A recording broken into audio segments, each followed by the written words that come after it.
Mr. Haley? Thank you. I'd like to thank you very much, Mr. Daly, for your time this evening. I'd like to address this situation from a different angle, if I can.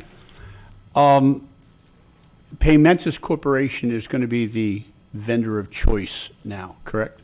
Just for the duration of their contract. Their contract is a 3-year contract, so when their contract is up, there's a number of preferred vendors. There's more preferred vendors than there were when we first entered in with Paymentus, but there's a number of vendors. You go out for RFP and you look for the vendor that provides you the best proposal at the time. There is a number of vendors that are now, a larger volume of them that are preferred vendors for the CIS Infinity software that we currently use. So at the end of the period, we will be going back out for RFP and looking for additional proposals from who's ever available as a preferred vendor that can connect in with our software so that we don't have to handle the electronic process twice. We don't have to do batch filing of the stuff. It directly interfaces with our system. Okay, so when does the contract with Paymentus expire currently? It would expire in April of 2000, by the end of 2015, 16. 16. 16. Okay.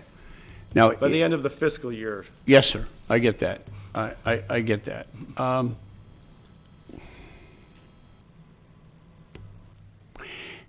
Because we're on track to spend a lot of money with this vendor, Correct. is any of this negotiable between now and the end of this fiscal year?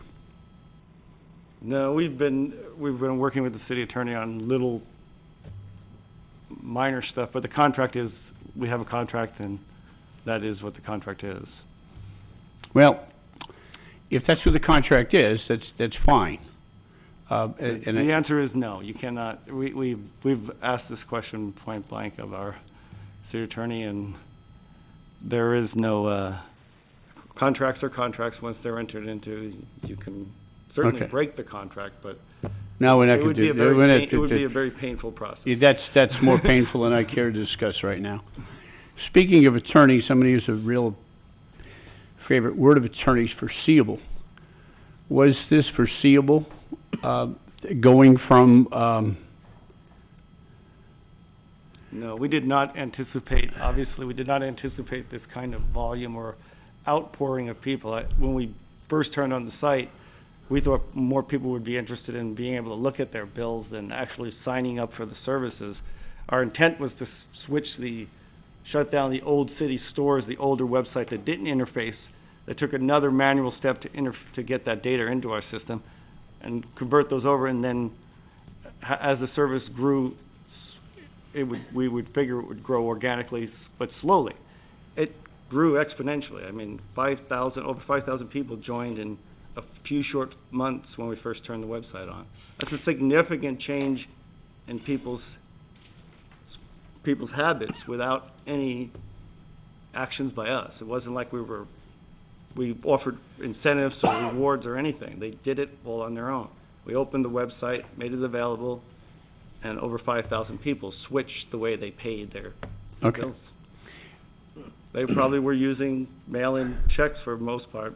From what our statistics look like, a lot of people changed the way they were paying their bill. I get that because I think A lot more than was ever anticipated. We thought it was going to be a slow, like most things with consumers, they slowly change and they adapt to new technology. This must have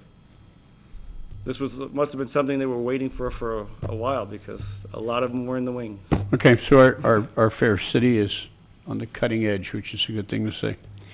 Now, in the staff report, it says here, or on the bids and purchases here, if I can quote here, with annual purchase payments in the amount of $375 for 2 additional fiscal years in accordance, blah blah. This is $375 per year. This is not $375 total for 2 years. This is $275,000 for this year, $375,000 for next year, and $375,000 for the following year. okay. Now And that's based on increases in volume that we expect through not only the growth of the iLink, but the IBR system, the pay by phone. Okay. Here's my And again, concern. they're guesses. You can't, everybody could drop out of the service, and customer is the customer. Well, yeah, We have to provide the service. The only option to not have this service is to not make this service available. If we don't pay the 370, if we don't have the money available to pay the thing, the website has to stop taking payments. That's the simple nature of it, and that would mean we'd have to, that's a policy decision council makes. If you don't want to accept electronic payment, and the fees are $2.10, if the minute you run out of funding to pay that bill, I have to stop accepting those payments. okay, well, I get that, and to preempt the city attorney, that's a matter for a different discussion. I want to continue just a little bit longer here. When a customer pays the water bill, does that money, through the magic of computers and electronics and bits and bytes, does that money automatically go from the client's bank directly into the city's bank account that same day? Not same day. Electronic payments are certainly quicker than all other transactions, and there's less risk associated with it. Obviously, when you do checks, hard checks, you still run the risk that there's not enough cash in the bank. Well, we're not talking about that. We're talking about electronic. They get there much quicker than any other form. Okay, of payment, here's including cash. okay, here's my point. Here's the point. If I can bring up the days when I was the city treasurer, we had an overnight money market account called LAIF, L-A-I-F. And it literally, we would put money in on a Tuesday and it would gain interest on a Wednesday because the bank was holding the money. My specific question, I'm very, very specific about this. If Mr. Skipworth would take his money out of the Skipworth Bank on a Monday, when does the city bank account get the money, if you know? I don't know the exact time. I know it's a much quicker time. Carrie? With credit card payments, it has to go through a clearinghouse. Right. And with different vendors, it takes different amounts of time. Okay.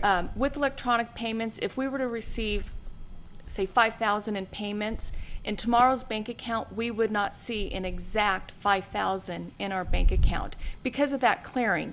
I don't know the specifics of why some transactions take longer than others, other than there are different credit card companies that you're dealing with, and it takes longer to process. Not all of them are the exact same time. You're making my point, and here's exactly what my point is. If we can, and forgive me if I'm getting into minutia here, but this is an awful lot of money, and it's our money, okay? If Mr. Skipworth takes money out of his account on a Monday, and it has to go through his charge card, okay, and it doesn't get to the city's account until Thursday, we've got 48 hours in here of money that's just pending out there someplace in the netherworld.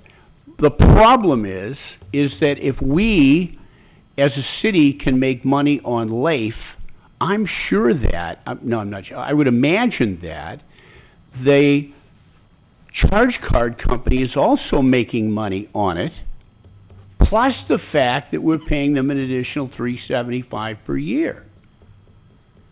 And I'm wondering about that, and I don't know, and I have to come to you, Mrs. Eden, because you're the financial professional, and you, Mr. Daly. Are we missing something? Am I missing something?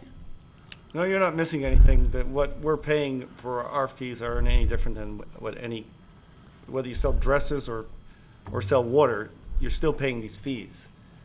This is something Congress would have to take up. The fees are what the fees are.